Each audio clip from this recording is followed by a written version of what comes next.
Spider-Moon, Spider-Moon, Spider, Spider, Spider-Moon, Spider, Spider-Moon, yeah. Système deal. Aujourd'hui, Spider-Moon rend justice au sondage.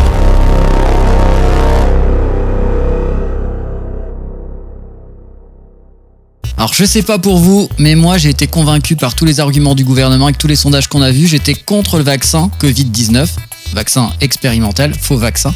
Et là je suis pour. Je suis pour grâce à quoi ? Grâce au sondage. En réalité, les expérimentations, stop, c'est terminé pour moi. Je me suis déjà fait piquer par une araignée depuis je suis Spider-Moon et je suis obligé de porter un masque 24 heures sur 24 et ma vision est celle d'une mouche. Alors certes, il y a des avantages, mais également beaucoup d'inconvénients. Est-ce que vous êtes influencé par les sondages ? Est-ce que du jour au lendemain, vous pouvez changer d'avis parce que vos amis ont changé d'avis ? Est-ce que votre opinion peut évoluer en fonction de ce que pense la majorité des Français ? Quelque chose me dit que si j'étais président, Premier ministre ou alors président mégalo-dictateur, j'utiliserais les sondages pour faire évoluer les Français. Et si par exemple j'avais besoin de faire vacciner ma population de manière massive et que la plupart étaient réticents, les sondages me sembleraient être une arme très pertinente. Est-ce que le matraquage de cette campagne pro-vaccination orchestrée par les médias mainstream et les pouvoirs publics eux-mêmes n'influe pas de manière trop importante sur le choix définitif des citoyens ? Pour tenter de répondre à cette question, j'ai sélectionné pour vous quelques sondages entre novembre 2020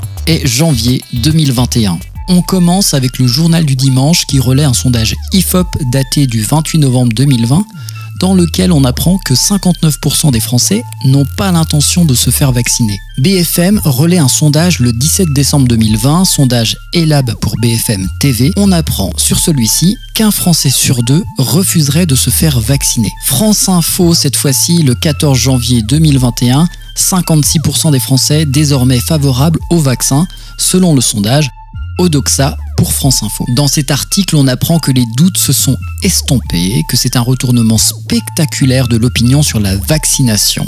Rien que ça. Ce sursaut du souhait de vaccination du moment où elle se met en place est la preuve de l'efficacité de la politique de l'offre en santé. Si on voulait faire de la propagande, on ferait pas mieux. Sondage IFOP pour la société Lemon réalisé en partenariat avec Le Parisien et relayé par Ouest France le 17 janvier nous dit que 62% des Français seraient favorables à un passeport vaccinal. Alors là, on est au-delà de pour ou contre le vaccin, on est pour ou contre le vaccin obligatoire. On nous rappelle également que 54% des Français souhaitent se faire vacciner, ce qui ressemble aux chiffres qu'on a vus précédemment avec France Info. Je vous ai gardé le meilleur pour la fin. Sondage relayé par Conso Globe le 19 janvier 2021. Alors la question ne se limite pas au passeport vaccinal pour tous. Écoutez la question comme elle est un petit peu vicieuse. On nous dit un passeport vaccinal pour pouvoir reprendre une vie normale, comme voyager à l'étranger et circuler normalement dès lors qu'on est vacciné. Qu'en pensez-vous ? Connaissez-vous une seule personne en France ou dans le monde qui n'a pas envie de reprendre une vie normale ? Cette question, c'est une question otage. Elle conditionne notre vie normale au vaccin. Et le vaccin, c'est la seule solution pour reprendre une vie normale. Il y a eu énormément de personnes qui ont répondu oui, non pas parce qu'ils sont pour le passeport vaccinal, mais parce qu'ils sont pour reprendre une vie normale. On sous-entend qu'on n'a pas le choix et que pour reprendre une vie normale, il faut se faire vacciner et donc avoir un passeport vaccinal. Cette question est orientée et elle est ridiculement débile, et je pèse mes mots. Pour ou contre la révolution pour reprendre une vie normale ? On peut tout mettre finalement avant vie normale pour que la personne dise oui. Pour ou contre manger des pneus aromatisés ou Tamiflu pour reprendre une vie normale ? J'avais pour ma part d'autres idées de questions pour de nouveaux sondages. Exemple, faut-il faire confiance aux laboratoires pharmaceutiques de manière aveugle alors qu'il y a eu de nombreux scandales sanitaires ? Ou alors, pour ou contre de vrais journalistes d'investigation pour retrouver une information normale et objective et non pro-gouvernementale ? Spider-Moon vous a conseillé, maintenant vous faites comme vous voulez. Mais moi je ne vous écoute plus. De toute façon je peux pas vous écouter. Je suis complotiste, je suis conspirationniste, je suis islamiste, je suis antisémitiste. Ah non, ça marche pas. Et je conclurai par cette maxime. Est-ce que c'est l'opinion qui fait le sondage ou est-ce que c'est le sondage qui fait l'opinion ? Je vous laisse, vous avez 2 heures.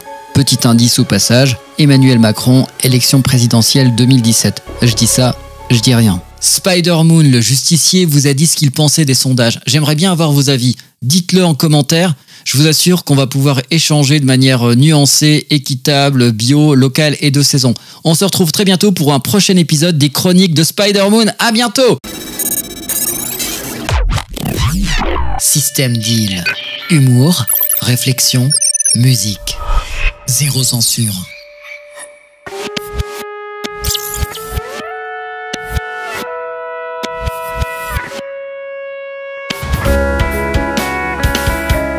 Bon, putain, c'est dur de respirer dans cette merde qui pue le pétrole, pas du tout écolo, pas du tout...